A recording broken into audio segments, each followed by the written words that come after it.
Lion ಟಿವಿಯ top ನ್ಯೂಸ್ಗೆ ಸ್ವಾಗತ. ನಾನು ಬಸವರಾಜು. ಸರ್ಕಾರಿ ಸ್ಥಳಗಳಲ್ಲಿ ಆರ್ಎಸ್ಎಸ್ ಚಟುವಟಿಕೆಗಳಿಗೆ ನಿರ್ಬಂಧ ಹಾಕುವಂತೆ ಸಚಿವ ಪ್ರಿಯಾಂಕ್ ಖರ್ಗೆ ಬರೆದಿದ್ದಂತಹ ಪತ್ರಕ್ಕೆ ರಾಜ್ಯ ಸರ್ಕಾರ ಸ್ಪಂದಿಸಿದೆ. ಸಾರ್ವಜನಿಕ ಸ್ಥಳಗಳಲ್ಲಿ ಚಟುವಟಿಕೆಗಳನ್ನು ಕಾನೂನುಬದ್ಧವಾಗಿ ನಡೆಸಲು ಖಾಸಗಿ ಸಂಘ ಸಂಸ್ಥೆಗಳು ಸಂಘಟನೆಗಳಿಗೆ ಪೂರ್ವಾನುಮತಿಯನ್ನು ಕಡ್ಡಾಯಗೊಳಿಸುವಂತೆ ಒಂದು ಆದೇಶವನ್ನು ಹೊರಡಿಸೋದಕ್ಕೆ ಎಲ್ಲ ರೀತಿಯ ಸಿದ್ಧತೆಗಳನ್ನು ಮಾಡಿಕೊಂಡಿರುವಂತಹ ಸಂದರ್ಭದಲ್ಲಿ ಸಿಎಂ ಸಿದ್ದರಾಮಯ್ಯ ಅವರ ನೇತೃತ್ವದಲ್ಲಿ ನಡೆದಂತಹ ಸಚಿವ ಸಂಪುಟ ಸಭೆಯಲ್ಲಿ ಈ ತೀರ್ಮಾನವನ್ನು ಕೈಗೊಳ್ಳಲಾಗಿದೆ. ಈ ಮೂಲಕ ಆರ್ಎಸ್ಎಸ್ ಹೆಸರು ಉಲ್ಲೇಖ ಮಾಡದೆ ಅದರ ಕಾರ್ಯಚಟುವಟಿಕೆಗಳಿಗೆ ಕಡಿವಾಣ ಹಾಕುವಂತಹ ಪ್ರಯತ್ನಕ್ಕೆ ಈಗ ರಾಜ್ಯ ಸರ್ಕಾರ ಮುಂದಾಗಿರುವಂಥದ್ದು. ವಿಶೇಷ ಅಂದರೆ 2013ರಲ್ಲಿ ಬಿಜೆಪಿ ಸರ್ಕಾರದ ಆದೇಶವನ್ನೇ ಈಗ ಬ್ರಹ್ಮಾಸ್ತ್ರವಾಗಿ ಬಳಸುವ ಮೂಲಕ, ಯಾಕಂದರೆ ಆಗ ಸರ್ಕಾರಿ ಆಸ್ತಿಗಳ ಬಳಕೆಗೆ ಬಹುಮುಖ್ಯವಾಗಿ ಕೆಲವು ಮಾರ್ಗಸೂಚಿಗಳನ್ನು ರೂಪಿಸಲಾಗಿತ್ತು. ಆ ಆದೇಶವನ್ನೇ ಆಧರಿಸಿ ಹೊಸ ಕಟ್ಟುನಿಟ್ಟಿನ ನಿಯಮವನ್ನು ಜಾರಿಗೊಳಿಸಲಾಗಿರುವಂಥದ್ದು ಈಗ.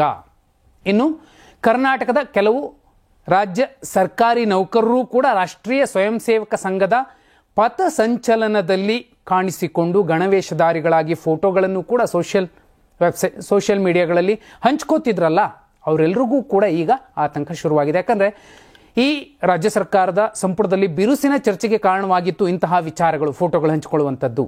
ಆರ್ಎಸ್ಎಸ್ ಚಟುವಟಿಕೆಗಳಲ್ಲಿ ಭಾಗಿಯಾಗಿದ್ದ ಪಿಡಿಒಗಳ ಅಮಾನತಿಗೆ ನಿರ್ಧರಿಸಲಾಗಿದ್ದು, ಅಧಿಕಾರಿಗಳ ಮಾಹಿತಿಯನ್ನು ಕಲೆ ಹಾಕ್ತಿರುವಂತಹ ಸಂದರ್ಭದಲ್ಲೇ ಒಂದು ಗಂಭೀರವಾದ ಸೂಚನೆಯನ್ನು ಕೊಟ್ಟಿರುವಂಥದ್ದು.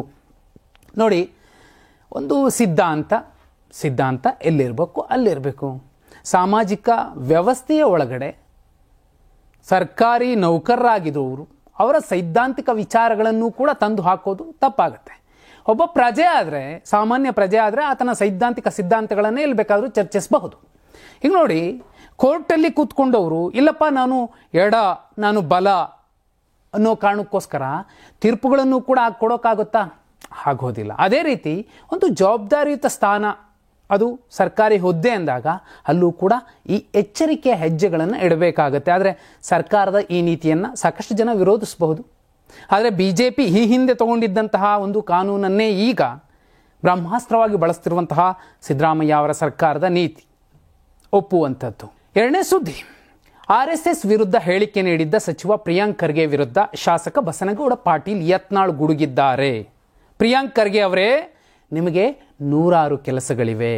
ನೀವು RSS ವಿರೋಧಿ ಮಂತ್ರಿಯೋ, ತಾಲಿಬಾನ್ ಮಂತ್ರಿಯೋ ಅಥವಾ IT-BT ಮಂತ್ರಿಯೋ ಅಂತ ಪ್ರಶ್ನೆ ಮಾಡಿರುವಂಥದ್ದು. ಈ ರೀತಿಯ ಕ್ರಮ ದುರುದ್ದೇಶದಿಂದ ಕೂಡಿದೆ. ಈ ಮಂತ್ರಿಗೆ ಪ್ರತ್ಯೇಕ ಮಂತ್ರಾಲಯವನ್ನೇ ಸೃಷ್ಟಿಸಬೇಕು. RSS ವಿರೋಧಿ ಮಂತ್ರಾಲಯ ಅಥವಾ ತಾಲಿಬಾನ್ ಇಲಾಖೆ ಸ್ಥಾಪಿಸಿ ಅವುಗಳ ಅಧೀನದಲ್ಲಿ ಪ್ರಿಯಾಂಕ್ ಖರ್ಗೆ ಅವರನ್ನು ನೇಮಿಸಬೇಕು ಅಂತ ವ್ಯಂಗ್ಯವಾಡಿರುವಂಥದ್ದು. ಜೊತೆಗೆ DK ಶಿವಕುಮಾರ್ ಅವರಿಗೆ BJP ಆಫರ್ ನೀಡಿದ್ದಂತಹ ಬಗ್ಗೆಯೂ ಕೂಡ ಮಹತ್ವದ ಮಾಹಿತಿಯನ್ನು ಯತ್ನಾಳರು ಕೊಟ್ಟಿರುವಂಥದ್ದು. ಇಡಿ ಕೇಸ್ ಮುಕ್ತ ಮಾಡಿದ್ರೆ BJP ಜೊತೆ ಸರ್ಕಾರ ರಚನೆಗೆ ಕೈಜೋಡಿಸುವುದಾಗಿ ಹೇಳಿದ್ರು. ಈ ಬಗ್ಗೆ ನನ್ನ ಹೇಳಿಕೆ ನೀಡಿದ್ದಕ್ಕಾಗಿ ಕನಕಪುರ ಕೋರ್ಟ್ನಲ್ಲಿ ಕೇಸ್ ಹಾಕಿದ್ದಾರೆ. ಆದರೆ ಈವರೆಗೆ ಒಂದು ಬಾರಿಯೂ ಹೋಗಿ ನನ್ನ ವಿರುದ್ಧ ಸಾಕ್ಷಿ ಹೇಳಿಲ್ಲ. 1 ಕೋಟಿ ಖರ್ಚು ಮಾಡಿ 200 ಕೋಟಿ ಮಾನಹಾನಿ ಕೇಸ್ ಹಾಕಿದ್ದಾರೆ ಎಂದು ಯತ್ನಾಳ್ ಟೀಕಿಸಿರುವಂಥದ್ದು. ಯತ್ನಾಳ್ ಮುಲಾಜೆ ಇಲ್ಲ ಕೆಲವು ವಿಷಯಗಳಲ್ಲಿ ಮಾತಾಡುವ ಸಂದರ್ಭದಲ್ಲಿ. ಆದರೆ ನನ್ನನ್ನು BJP ಕರೆದಿದ್ರು, ನೀವು BJPಗೆ ಬಂದರೆ DCM ಆಗ್ತಿರೋ ಇಲ್ಲ ಜೈಲಿಗೆ ಹೋಗ್ತಿರೋ ಅಂತ ಕೇಳಿದ್ರು. ನಾನು ಜೈಲನ್ನೇ ಆರಿಸ್ಕೊಂಡೆ ಅನ್ನೋದನ್ನು DK ಶಿವಕುಮಾರ್ ಅವರು ಹೇಳಿದರು. ಅರೆ, ತಮ್ಮ ಮೇಲಿನ ಕಳಂಕಗಳನ್ನು ತೊಳಿಬೇಕು ಅಂತ ಕೂಡ ಇವರು ಬಯಸಿದ್ರು ಅನ್ನುವಂತಹ ಒಂದು ಹೇಳಿಕೆ ಕೊಟ್ಟಿದ್ದೆ. ಆ ಕಾರಣಕ್ಕೋಸ್ಕರ ನನ್ನ ವಿರುದ್ಧ ಮಾನನಷ್ಟ ಮೊಕದ್ದಮೆಯನ್ನು ಹಾಕಿದ್ರು ಅನ್ನುವಂತಹ ಮಾತುಗಳನ್ನು ಏನು ಯತ್ನಾಳರು ಹೇಳ್ತಿದ್ದಾರೆ. ಯಾಕಂದರೆ ಸುಖ ಸುಮ್ಮನೆ ಮಾತಾಡೋರಲ್ಲ. ಆದರೆ ಇವರ ಈ ಹೇಳಿಕೆಯ ಸತ್ಯಾಸತ್ಯತೆ ಕೂಡ ಈಗ ಕೋರ್ಟ್ನಲ್ಲಿ ವಿಚಾರಣೆ ಆಗ್ತಿರುವಂಥದ್ದು.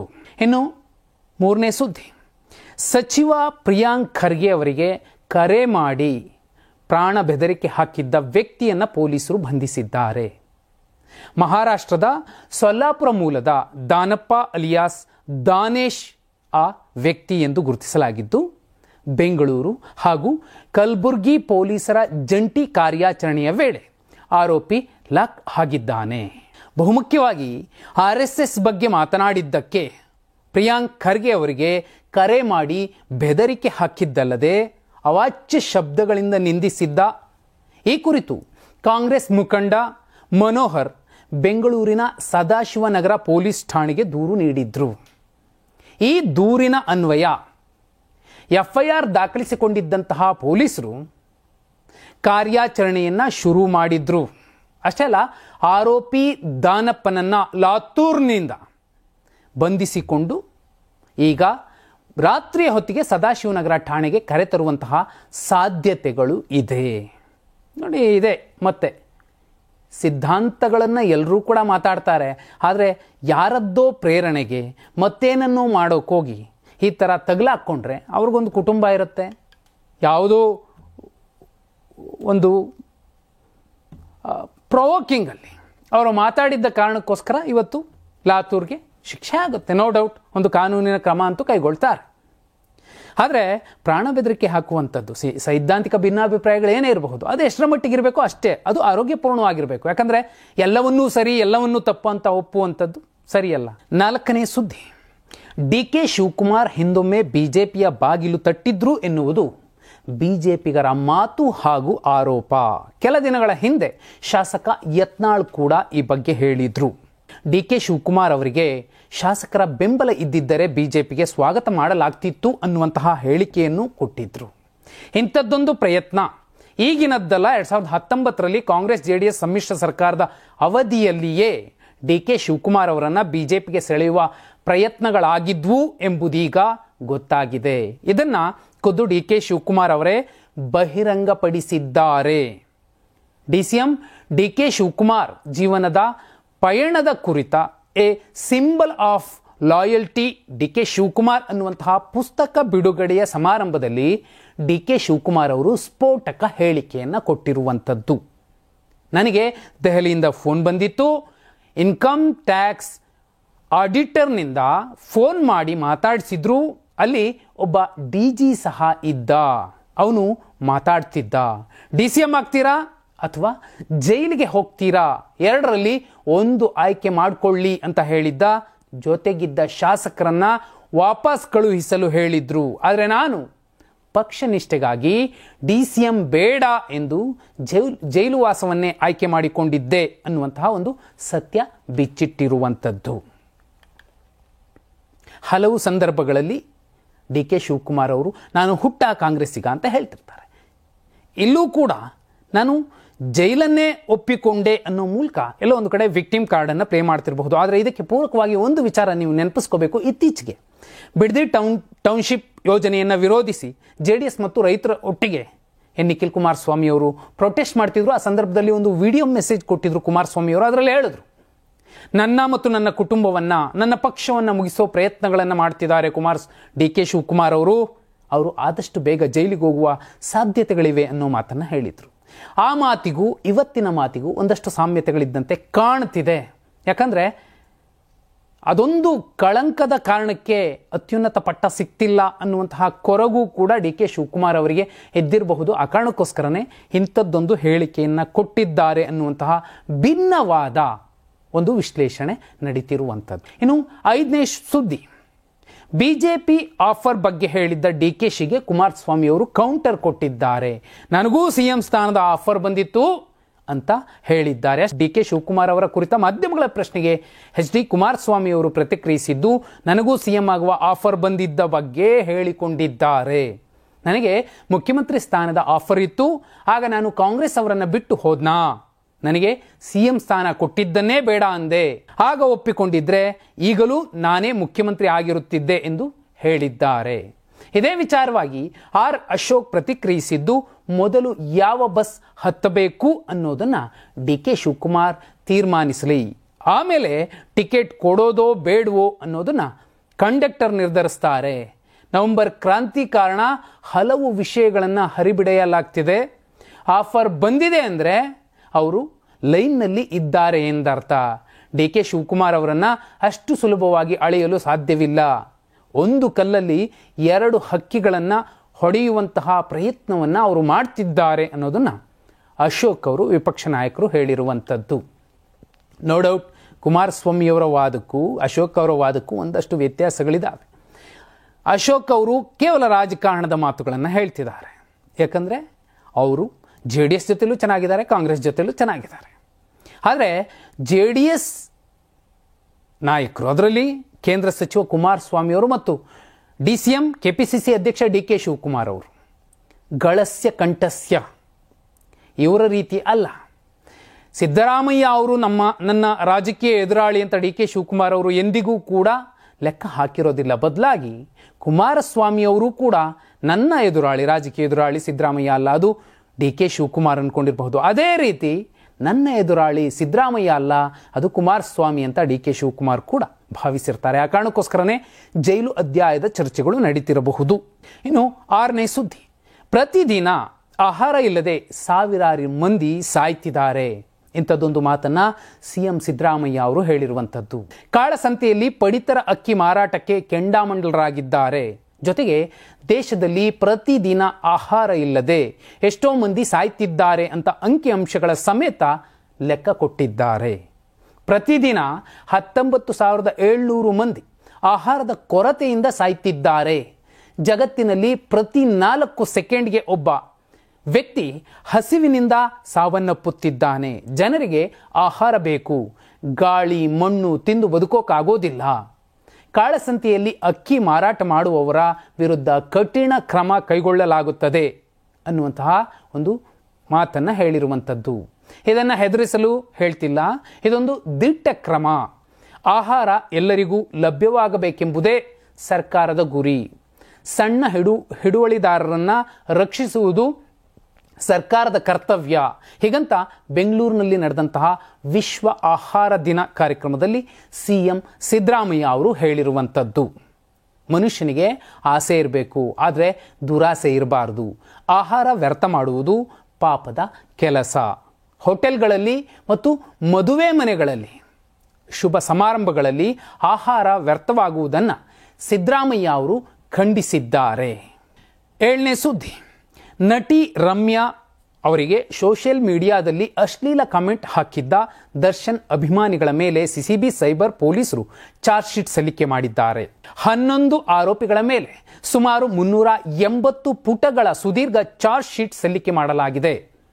ಆರೋಪಿಗಳ ಮೊಬೈಲ್ ಹಾಗೂ ಸೋಷಿಯಲ್ ಮೀಡಿಯಾದಲ್ಲಿ ಕಮೆಂಟ್ ಹಾಕಿದ್ದ ಸ್ಕ್ರೀನ್ ಶಾಟ್, ವಿಡಿಯೋ ಶೇರ್ ಆಗಿರುವಂತಹ ಲಿಂಕ್ಗಳನ್ನು ದೂರುದಾರೆ ರಮ್ಯಾ ಸ್ಟೇಟ್ಮೆಂಟ್, ವಿಧಿವಿಜ್ಞಾನ ಪ್ರಯೋಗಾಲಯದ ವರದಿ, ಆರೋಪಿಗಳ ಸ್ವ ಇಚ್ಛಾ ಹೇಳಿಕೆ ಆಧಾರದಲ್ಲಿ ಚಾರ್ಜ್ ಶೀಟ್ ಸಲ್ಲಿಕೆ ಮಾಡಲಾಗಿದೆ. 60 ದಿನಗಳ ಡೆಡ್ಲೈನ್ ಮುಗಿತಾ ಬಂದ ಹಿನ್ನೆಲೆ ದೋಷಾರೋಪಣಾ ಪಟ್ಟಿ ಸಲ್ಲಿಕೆ ಮಾಡಲಾಗಿದೆ. ಅಶ್ಲೀಲ ಕಾಮೆಂಟ್ ಹಾಕಿದ್ದ ಇನ್ನೂ 6 ಆರೋಪಿಗಳು ಪೊಲೀಸರಿಗೆ ಸಿಕ್ಕಿಲ್ಲ. ಆ ಆರೋಪಿಗಳು ಸಿಕ್ಕ ಬಳಿಕ ಹೆಚ್ಚುವರಿ ಚಾರ್ಜ್ ಶೀಟ್ ಸಲ್ಲಿಸಲಿದ್ದಾರೆ. ಅಶ್ಲೀಲ ಕಾಮೆಂಟ್ ಹಾಕಿದ್ದ ಇನ್ನೂ 4 ಆರೋಪಿಗಳಿಗೆ ಬಿಡುಗಡೆ ಭಾಗ್ಯ ಸಿಕ್ಕಿಲ್ಲ. ಚಾರ್ಜ್ ಶೀಟ್ ಬೆನ್ನಲ್ಲೇ ಶೀಘ್ರದಲ್ಲೇ ಟ್ರಯಲ್ ಆರಂಭವಾಗಲಿದೆ. ಇನ್ನು 8ನೇ ಸುದ್ದಿ, ಬಿಹಾರ CM ನಿತೀಶ್ ಕುಮಾರ್ ನೇತೃತ್ವದ ಜನತಾದಳ ಅಭ್ಯರ್ಥಿಗಳ 2ನೇ ಪಟ್ಟಿಯನ್ನು ಬಿಡುಗಡೆ ಮಾಡಿರುವಂಥದ್ದು. ನವೆಂಬರ್ 6 ಹಾಗೂ ನವೆಂಬರ್ 11ರಂದು 2 ಹಂತಗಳಲ್ಲಿ ಬಿಹಾರ ವಿಧಾನಸಭಾ ಚುನಾವಣೆ ನಡೆಯಲಿದೆ. ಅಕ್ಟೋಬರ್ 15ರಂದು 57 ಅಭ್ಯರ್ಥಿಗಳನ್ನು ಘೋಷಿಸಿದ್ದ JDU ಇಂದು 44 ಅಭ್ಯರ್ಥಿಗಳನ್ನು ಘೋಷಿಸಿದೆ. ಈ ಮೂಲಕ ತನ್ನ ಪಾಲಿಗೆ ಬಂದಂತಹ 101 ಕ್ಷೇತ್ರಗಳಿಗೆ ಅಭ್ಯರ್ಥಿಗಳ ಕೋಟಾವನ್ನು JDU ಪೂರ್ಣಗೊಳಿಸಿರುವಂಥದ್ದು. ಜನಸಂಖ್ಯೆಯನ್ನು ಆಧರಿಸಿ ಜಾತಿವಾರು ಲೆಕ್ಕಾಚಾರದಲ್ಲಿ ನಿತೀಶ್ ಕುಮಾರ್ ಅವರ JDU 37 BC, 22 EBC, 4 ಮುಸ್ಲಿಂ ಅಭ್ಯರ್ಥಿಗಳಿಗೆ ಮಣೆ ಹಾಕಿದೆ. ಮೇಲ್ಜಾತಿಗೆ ಸೇರಿದ 22 ಅಭ್ಯರ್ಥಿಗಳಿಗೆ ಟಿಕೆಟ್ ನೀಡಿದೆ. ನಿತೀಶ್ ಕುಮಾರ್ ವಿಧಾನಸಭಾ ಚುನಾವಣೆ, ಲೋಕಸಭೆಯಲ್ಲಿ ಮಹಿಳೆಯರಿಗೆ ಮೀಸಲಾತಿಯನ್ನು ಬೆಂಬಲಿಸಿದ್ರೂ ಕೇವಲ 13 ಮಹಿಳೆಯರಿಗೆ ಟಿಕೆಟ್ ನೀಡಿದ್ದಾರೆ. ಇದು ಒಟ್ಟು ಸದಸ್ಯರ ಪೈಕಿ 15%ಕ್ಕಿಂತಲೂ ಕಡಿಮೆ ಇದೆ. ರಾಜ್ಯ ಪ್ರಧಾನ ಕಾರ್ಯದರ್ಶಿ ಮತ್ತು ಪಕ್ಷದ ಪ್ರಧಾನ ಕಚೇರಿಯ ಉಸ್ತುವಾರಿ ಚಂದನ್ ಕುಮಾರ್ ಸಿಂಗ್ 44 ಅಭ್ಯರ್ಥಿಗಳ ಹೆಸರನ್ನು ಘೋಷಿಸಿದ್ದಾರೆ. 2ನೇ ಪಟ್ಟಿಯಲ್ಲಿ ನವಾಡಾ ಪ್ರಭಾವಿ ರಾಜ್ವಲ್ವಬ್ ಪ್ರಸಾದ್ ಯಾದವ್ ಪತ್ನಿ ವಿಭಾದೇವಿ ಸ್ಥಾನ ಪಡೆದುಕೊಂಡಿರುವಂಥದ್ದನ್ನು ನಾವು ನೋಡಬಹುದು. 9ನೆಯ ಸುದ್ದಿ, ಆಂಧ್ರ ಪ್ರದೇಶದಲ್ಲಿರುವಂತಹ ಪ್ರಧಾನಿ ನರೇಂದ್ರ ಮೋದಿಯವರು ನಂದ್ಯಾಲ ಜಿಲ್ಲೆಯ ಶ್ರೀಶೈಲಂನಲ್ಲಿರುವಂತಹ ಶ್ರೀ ಭ್ರಮರಾಂಬ ಮಲ್ಲಿಕಾರ್ಜುನ ಸ್ವಾಮಿ ವರ್ಲಾ ದೇವಸ್ಥಾನಕ್ಕೆ ಭೇಟಿ ನೀಡಿದ್ದಾರೆ. ಈ ವೇಳೆ ಹಸುವಿನ ಹಾಲು, ಮೊಸರು, ತುಪ್ಪ, ಜೇನುತುಪ್ಪ ಮತ್ತು ಸಕ್ಕರೆಯ ಪವಿತ್ರ ಮಿಶ್ರಣವಾದ ಪಂಚಾಮೃತವನ್ನು ಬಳಸಿ ದೇವರಿಗೆ ರುದ್ರಾಭಿಷೇಕವನ್ನು ನೆರವೇರಿಸಿದ್ದಾರೆ. ದೇವಾಲಯದಲ್ಲಿ ಸ್ವಲ್ಪ ಸಮಯ ಧ್ಯಾನ ಮಾಡಿ ಪ್ರಾರ್ಥನೆ ಸಲ್ಲಿಸಿರುವಂಥದ್ದನ್ನು ನಾವು ನೋಡಬಹುದು. ಅಷ್ಟೇ ಅಲ್ಲದೆ ಮಲ್ಲಿಕಾರ್ಜುನ ಸ್ವಾಮಿ ದೇವಸ್ಥಾನವು 12 ಜ್ಯೋತಿರ್ಲಿಂಗಗಳಲ್ಲಿ ಒಂದಾಗಿರುವಂಥದ್ದು, ಜೊತೆಯಲ್ಲಿ 52 ಶಕ್ತಿಪೀಠಗಳಲ್ಲಿ ಒಂದಾಗಿದೆ. ಭ್ರಮರಾಂಬ ಮಲ್ಲಿಕಾರ್ಜುನ ಸ್ವಾಮಿ ವರ್ಲಾ ದೇವಸ್ಥಾನ ವಿಶೇಷ ಆಧ್ಯಾತ್ಮಿಕ ಮಹತ್ವ ಹೊಂದಿದೆ. ಇದರ ವಿಶೇಷತೆ ಏನಂದರೆ, ಒಂದೇ ದೇವಾಲಯ ಸಂಕೀರ್ಣದ ಒಳಗಡೆ ಜ್ಯೋತಿರ್ಲಿಂಗ ಹಾಗೂ ಶಕ್ತಿಪೀಠ ಎರಡೂ ಕೂಡ ಇರೋದನ್ನು ನಾವು ನೋಡಬಹುದು. ಕರ್ನೂಲ್ ವಿಮಾನ ನಿಲ್ದಾಣಕ್ಕೆ ಬಂದಿಳಿದಂತಹ ಪ್ರಧಾನಿ ನರೇಂದ್ರ ಮೋದಿಯವರು ನೇರವಾಗಿ ಮಲ್ಲಿಕಾರ್ಜುನ ಸ್ವಾಮಿ ದೇವಾಲಯಕ್ಕೆ ತೆರಳಿದ್ದಾರೆ. ಈ ವೇಳೆ ಸಿಎಂ ಚಂದ್ರಬಾಬು ನಾಯ್ಡು, ಡಿಸಿಎಂ ಪವನ್ ಕಲ್ಯಾಣ್ ಅವರು ಸಾಥ್ ಕೊಟ್ಟಿದ್ರು. ವಿಶೇಷ ಪೂಜೆಯ ಬಳಿಕ 13,430 ಕೋಟಿ ರು ಅಭಿವೃದ್ಧಿ ಯೋಜನೆಗಳ ಉದ್ಘಾಟನೆ ಹಾಗೂ ಕಾಮಗಾರಿಗಳ ಶಂಕುಸ್ಥಾಪನೆಯ ಕಾರ್ಯಕ್ರಮದಲ್ಲೂ ಕೂಡ ಪ್ರಧಾನಿ ಮೋದಿ ಭಾಗಿಯಾಗಿದ್ದರು. 10ನೆಯ ಸುದ್ದಿ, ಕಾಂತಾರ ಚಾಪ್ಟರ್ 1 ಸಿನಿಮಾ ದೇಶಾದ್ಯಂತ ಭಾರಿ ಯಶಸ್ಸು ಕಾಣುತ್ತಿರುವ ಹಿನ್ನೆಲೆಯಲ್ಲಿ ಡಿವೈನ್ ಸ್ಟಾರ್ ರಿಷಬ್ ಶೆಟ್ಟಿ ಮೈಸೂರಿನ ಚಾಮುಂಡೇಶ್ವರಿ ಕ್ಷೇತ್ರಕ್ಕೆ ಭೇಟಿ ಕೊಟ್ಟಿದ್ದು, ಬಹುಮುಖ್ಯವಾಗಿ ಕಾಂತಾರ ಚಾಪ್ಟರ್ 1 ಚಿತ್ರದ ಕ್ಲೈಮ್ಯಾಕ್ಸ್ ಸೀನ್ನಲ್ಲಿ ತಾಯಿ ಚಾಮುಂಡಿಯನ್ನ ಆವಾಹನೆ ಮಾಡಿಕೊಳ್ಳುವಂತಹ ಒಂದು ಸೀನ್ ಕೂಡ ಪ್ರೇಕ್ಷಕರ ಮೈಯಲ್ಲಿ ನಡುಕ ಹುಟ್ಟಿಸುವಂತಿತ್ತು. ಚಾಮುಂಡಿ ದರ್ಶನದ ಬಳಿಕ ಮಾಧ್ಯಮಗಳ ಜೊತೆಯಲ್ಲಿ ಮಾತಾಡಿರುವಂತಹ ರಿಷಬ್ ಶೆಟ್ಟಿ, ದೈವ ಮತ್ತು ದೇವರ ವಿಷಯಗಳನ್ನು ನಾನು ಸಿನಿಮಾದಲ್ಲಷ್ಟೇ ತೋರಿಸುತ್ತೇನೆ, ಅದರ ಬಗ್ಗೆ ಹೆಚ್ಚಾಗಿ ಮಾತನಾಡುವುದಿಲ್ಲ. ತಾಯಿ ಚಾಮುಂಡೇಶ್ವರಿಯ ಸನ್ನಿಧಿಗೆ ನಾನು ಬಂದಿದ್ದೀನಿ, ದೇವಿಯ ದರ್ಶನ ಮಾಡ್ಕೊಂಡಿದ್ದೀನಿ, ಆಕೆಯ ಆಶೀರ್ವಾದದಿಂದಲೇ ಈ ಚಿತ್ರವನ್ನು ಸಮರ್ಪಕವಾಗಿ ಮುಗಿಸೋಕೆ ಸಾಧ್ಯ ಆಯಿತು, ಜನರ ಹೃದಯಕ್ಕೆ ತಲುಪಿಸೋಕೆ ಸಾಧ್ಯ ಆಯಿತು ಅಂತ ನಾನು ನಂಬಿದ್ದೀನಿ. ಈ ಯಶಸ್ಸು ನನ್ನದಲ್ಲ, ಎಲ್ಲರದ್ದು ಅಂತ ಹೇಳಿರುವಂಥದ್ದು ಬಹುಮುಖ್ಯವಾದಂತಹ ವಿಚಾರ. ಅಷ್ಟೇ ಅಲ್ಲ, ಮುಂದಿನ ಯೋಜನೆಗಳ ಬಗ್ಗೆ ಕೂಡ ರಿಷಬ್ ಶೆಟ್ಟಿ ಪ್ರತಿಕ್ರಿಯಿಸಿದ್ದು, ಕಾಂತಾರದ ಮುಂದಿನ ಭಾಗದ ಬಗ್ಗೆ ಈಗ ಮಾತಾಡುವುದಿಲ್ಲ, ಪ್ರಸ್ತುತ ನಾನು ಜೈ ಹನುಮಾನ್ ಎನ್ನುವಂತಹ ಪ್ಯಾನ್ ಇಂಡಿಯಾ ಸಿನಿಮಾದಲ್ಲಿ ಭಾಗಿಯಾಗ್ತಿದ್ದೀನಿ ಅನ್ನುವಂತಹ ಒಂದು ವಿಚಾರವನ್ನು ಹಂಚಿಕೊಂಡಿದ್ದಾರೆ. ಇದು ಇವತ್ತಿನ ಪ್ರಮುಖ ಸುದ್ದಿಗಳಾಗಿದ್ವು. ನಾಳೆ ಕೂಡ ಪ್ರಮುಖ ಸುದ್ದಿಗಳನ್ನು ಸರಳವಾಗಿ ಸಮಗ್ರವಾಗಿ ಹೇಳುವಂತಹ ಪ್ರಯತ್ನ ಮಾಡ್ತೀನಿ. ಧನ್ಯವಾದ. ಶುಭರಾತ್ರಿ.